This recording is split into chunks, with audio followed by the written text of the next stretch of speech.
प्राप्त झालेले आहेत आणि सगळ्या शैक्षणिक सुविधा प्राप्त झालेल्या आहेत. भौतिक सुविधा सुद्धा सांगताना गुरुवारी सांगा, शुक्रवारी सांगितल्यानंतर संध्याकाळी माहिती होतं त्यांना काय वस्तू लागते हे भेटत नाही.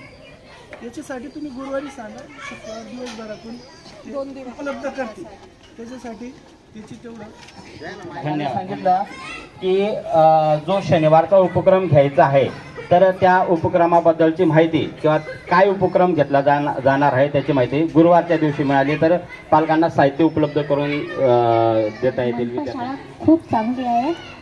माझी मुलगी 5वीला शिकत आहे, जान्हवी संदीप आवारे, आणि खूप चांगल्या पद्धतीने शिकते ती.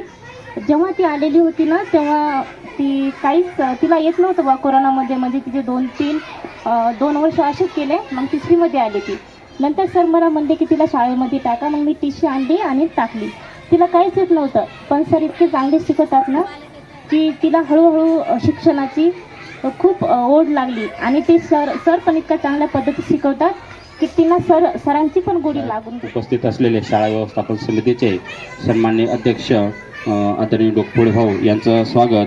शाळेचे मुख्याध्यापक श्री गवळी सर यांनी श्रीफळ आणि गुलाब पुष्प देऊन त्यांचं स्वागत करायचं आहे.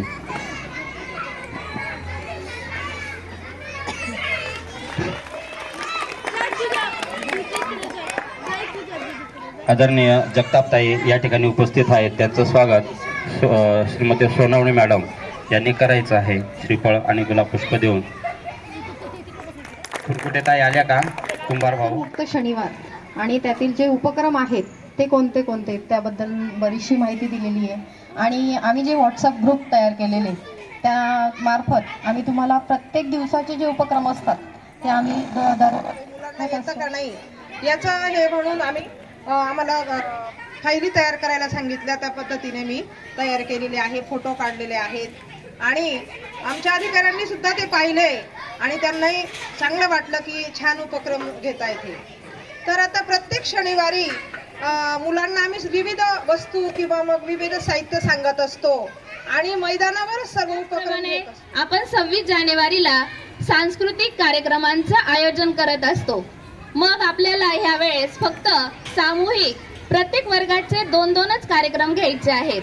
जे काय वैयक्तिक कार्यक्रम आहेत प्रत्येक पालकाला वाटतं की माझ्या मुलाचं घ्या एक गाणं, प्रत्येकाला वाटतं. तर असे भरपूर पालक असतात तर सगळ्यांचं घेणं काही शक्य होणार. संतुलित आहार शाळेमध्ये माझ्याकडं ते कामच आहे. शालेय पोषण आहार जे आहे ते मी त्याचं जे काम आहे ते मी करत असतो. याच्यामध्ये पोषण आहार आलं की विद्यार्थ्यांना वाटप करणं आणि विद्यार्थ्यांना या ठिकाणी लाईनीत बसवणं. पण होतं काय की दुपारची जी वेळ असते त्यावेळेस शाळेमध्ये ऊन खूप असतं. मग आम्ही काय करतो, शाळेमध्ये जे झाडं आहेत त्या झाडांच्या खाली विद्यार्थ्यांना बसायला सांगतो. तुला येत नाही, तू बसून घे, ते नको करू. तुला काय सांगितलं, ते पाडे लिहिला, पाडेच लिहायचे. त्याला जे करायचं ते करू द्या. स्वतः मूल शिकतं आणि तो त्याच्यातून पुढे जात असतो. आणि आम्ही तेच करतोय. आता मुलांना आव्हान देतोय खूप, कारण आपण काहीतरी शिकण्यासाठीच शाळेत येत असतो हे त्यांना लक्षात येत असतं. खूप छान जान्हवीचे मम्मी यांनी या ठिकाणी माहिती सांगितलेली आहे. तुमच्या सर्व पालकांचा सारांश या ठिकाणी सांगण्याचा प्रयत्न केलेला आहे.